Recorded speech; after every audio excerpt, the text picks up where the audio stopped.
विशाल धोटे। इनका सवाल ऐसे है कि पहले संत लोग कहते थे कि मोह माया त्याग दो, मोह माया से दूर रहो, और आज के संत उसी के पीछे लगते हैं।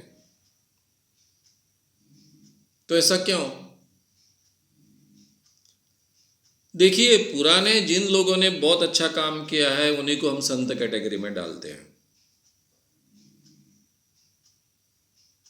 जो लोगों ने लोगों का शोषण किया, लोगों को ठगा, उनको हम संत कहना नहीं चाहते। लेकिन इन संतों का आधार लेकर आज का हर व्यक्ति अपने आप को संत कहलवाना चाहते हैं। संत आसाराम बापू आपको कई जगह लिखकर मिलेगा। तो हर व्यक्ति अपने आप को संत कहलाना चाहता है। संत गुलाब बाबा जो भोंडे चमत्कार करता था, जिसके मैंने उसके जीवन में बहुत बहुत हाल किए मरते तक, ऐसे कई बाबा अपने आप को संत कहते हैं। लेकिन ये बाबा जो प्रवचन करते हैं, अगर थोड़ा बहुत प्रवचन करते हैं तो भी तभी यही बातें कहते हैं, यानी उसमें बहुत बड़ा विरोधाभास होता है कि मोह माया त्याग दो, लेकिन गुरु को पूरी तरह से समर्पण करो। यानी अपनी उल्लू सीधा करने वाली बात तो बराबर कह जाते हैं। एक तरफ बोलेगे मोह माया त्याग दो,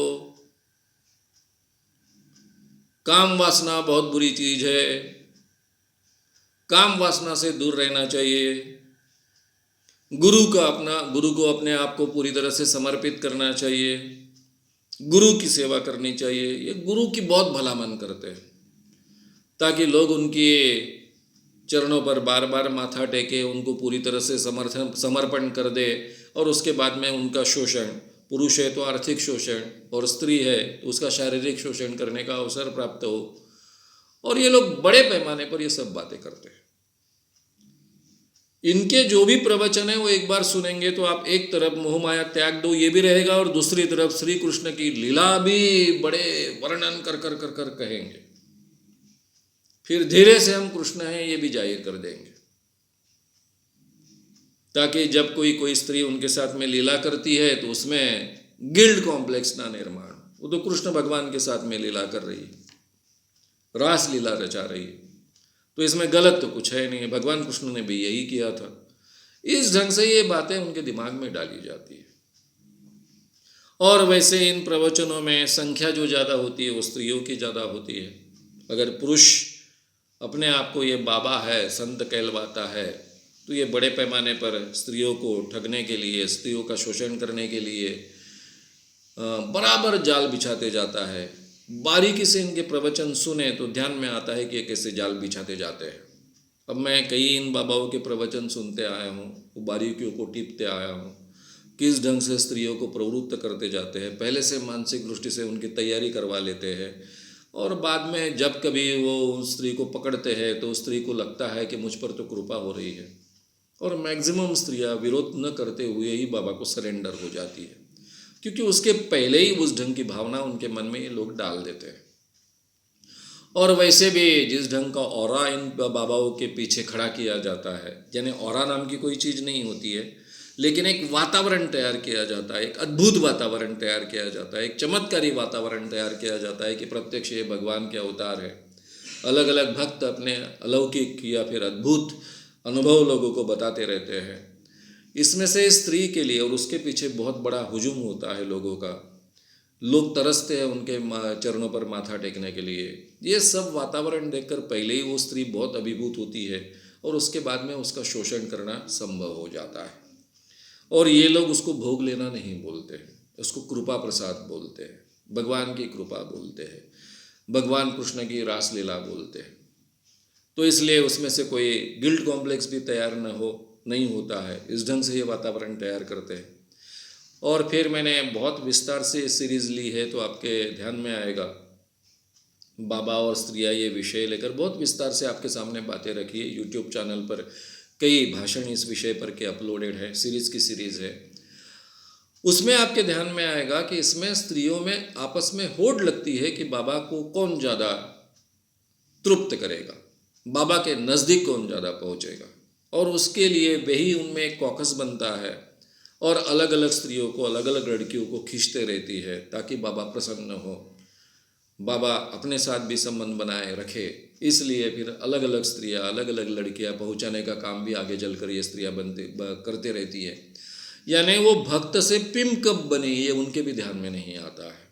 यहाँ तक ये बातें स्त्री भक्तों के लिए बारे में होती है। पुरुष भक्तों के बारे में बड़े पैमाने पर उनका आर्थिक शोषण होता है, ये उनको पता भी नहीं चलता है। बाबा लोग ठीक से उनको सम्मान देंगे। बाबा लोग दो ही पुरुषों को बहुत बड़े पैमाने पर सम्मान देते हैं, जो लोग बाबा के लिए बड़े पैमाने पे पैसा खर्च करते हैं या फिर अपने घर की बेटियां या बीबियां बाबा को अर्पण करते हैं, उनका ये बाबा लोग बड़ा सम्मान करते हैं। तो ये सम्मान जो प्राप्त होता है इस पुरुष को कि इतना बड़ा दैवी पुरुष, कहीं ना कहीं उसके मन में होता है कि ये दैवी पुरुष जो है वो भगवान का अवतार है, इतना बड़ा भगवान का अवतार मुझे इतना मानता है, भक्त कर कर इतनी कीमत देता है।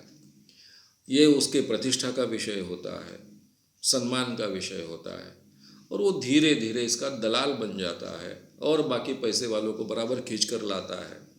इस ढंग से पूरा का पूरा कॉकस बढ़ते जाता है। अब रहा सवाल कि पुराने संत, पुराने जमाने में लोगों की सेवा करने का संत बनना एक जरिया था। यानी जैसे महाराष्ट्र में संत परंपरा है, संत ज्ञानेश्वर है, संत नामदेव है, संत तुकाराम है, संत एकनाथ है, ये जो पूरे वारकरी संप्रदाय की परंपरा है, उस जमाने में एक भक्ति मार्ग आम लोगों के लिए खोलने की प्रक्रिया और दूसरी तरफ लोगों की सेवा करने की प्रक्रिया इस मार्ग से चलती थी। आप या तो राजा बनो और लोगों की सेवा करो, या फिर संत बनो और लोगों की सेवा करो। राजा बनो तो आपको लड़ाई करनी होगी, राज निर्माण करना होगा, उसके बाद में आप लोगों की सेवा कर पाओगे। संत बनने के लिए ऐसी कोई शर्त नहीं है, आप खुद भक्ति मार्ग चुन लो, आप संत बनो और उसके जरिए जितना हो सके लोगों का भला करने की कोशिश करो। तो उस जमाने में जो समाज सेवक होते थे वो संत कहलाते थे, या फिर वो वही एक मार्ग था। आज के ज़माने में किसी को लोगों का काम करने के लिए संत बनने की आवश्यकता नहीं है, वो डायरेक्टली लोगों की समाज सेवा अलग अलग ढंग से कर सकता है, एक आम आदमी रहकर कर सकता है। लेकिन आज के ज़माने में जो अपने आप को संत कहलाता है उसके बारे में 100 बार सोचना चाहिए कि भाई ये आदमी अपने आप को संत क्यों कहला रहा है, भगवान के नज़दीक का मैं हूँ ऐसा क्यों कह रहा है। उसके बारे में हमने शक की निगाह से देखना ही चाहिए। तो मैंने पहले ही कहा है कि जो अपने आप को कहता है कि मैं भगवान के नज़दीक का हूँ, मुझ में कोई दैवी शक्ति है, भगवान मुझसे बात करता है या फिर भगवान मेरी सुनता है, मान कर चलिए कि आदमी ठग है। जिसकी शुरुआत ही झूठ से होती है वो आदमी तो कोई समाज का भला करने की संभावना है नहीं। तो ये सब ठग बाबा लोग हैं, वो तो वही करने वाले हैं, दूसरा कुछ करने की संभावना है नहीं। ये भी हमने समझ लेना चाहिए।